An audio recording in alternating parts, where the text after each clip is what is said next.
Hello and welcome to Devotion to Writing, a channel devoted to helping you cultivate a daily writing practice and to the realization that you are creative abundance.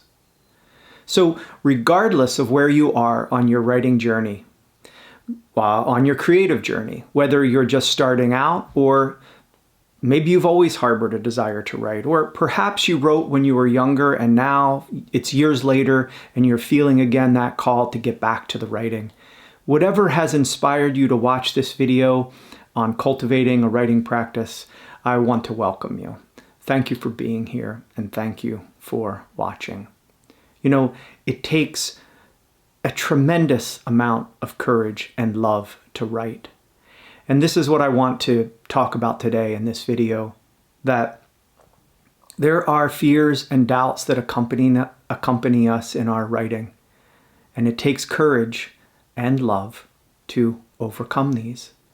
We have fears about writing that never completely go away. No matter how much we write, no matter if we publish or how many times we're published, no matter the awards we might win or the accolades we receive, the doubt and the fear doesn't go away. But over time, it becomes a little easier to overcome the fears that we have. But they don't completely disappear. It's just that they no longer stop us. They don't turn us back from the page, or worse, turn us against ourselves, which is what fear does. It turns us against ourselves, our natural expression. It lies to us, and we fall for it. It says, you're not a writer, and we believe it. It says, this isn't any good, and we believe it. It says, you don't have time to write. You don't have time for this, and we believe it. We fall for it. It takes courage. We feel the fear, and we write anyway. And this is true courage. You know, bravery, a brave or courageous person isn't a person who's without fear. They simply have set aside the fear in order to do what they are commanded to do. So they feel the fear, they set it aside. It takes courage to write because the fear is there. It's natural, it's normal, but it's also irrelevant. It's irrelevant because it doesn't really exist. It's something we invent in the mind, we project, we say, if I write this, if I show this to someone, they're not going to like it. They're going to think it's stupid. They're not going to find it good. So we build up this fear into these projections. We make them concrete and they become monsters.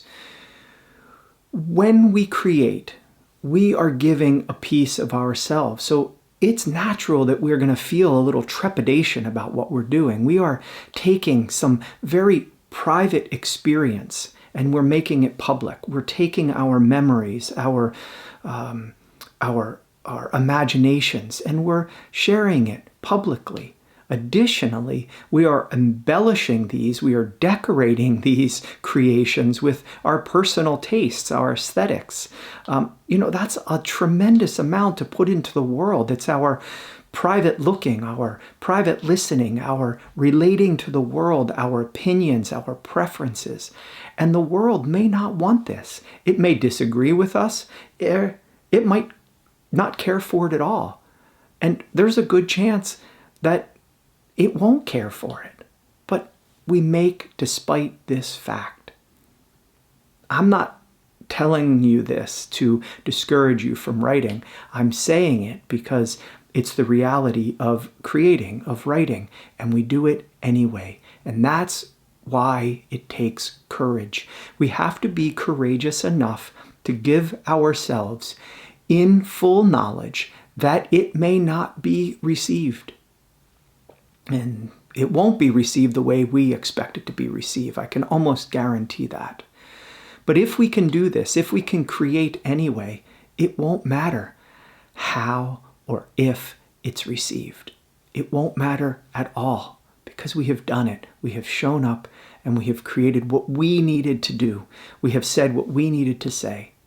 And this leads me to the second thing that I mentioned, that it requires love. it requires courage and love to write. It requires love and care to create, because to write about anything, to create anything, to be with anything, to devote our time and attention, to devote our pulse, our breath, our energy to create anything, we have to care. We have to really, really care. And when we care, when we let ourselves feel, then we allow ourselves to be moved deeply.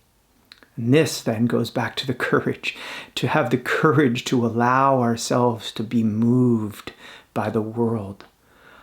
Life is so full of experiences. It's one experience after another.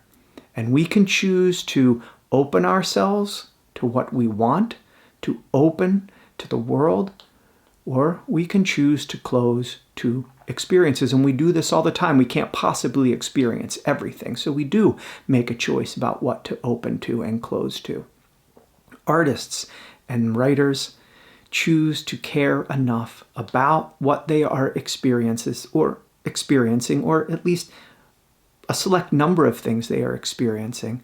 They care enough about those experiences to open their hearts to the experience, to feel and to suffer this and enjoy it as well, and then to share that piece of them with the world. We love enough that we are willing to make of experience and want to share it with others. We want to communicate and thereby perhaps alleviate or commiserate with others. We are willing then to hold open the doors of our soul and create with our insides touching the outside. And that takes courage, and it can only be done with love. Your art goes as deep as your love. The painter Andrew Wyeth said that. Your art goes as deep as your love. I love this quote. I have it on my desk. I have it above where I write. I think about it. I meditate on it. Your art goes as deep as your love. Meaning the depth, the expanse of our love for what is that we're making. That is what takes the art to the depth that it can go.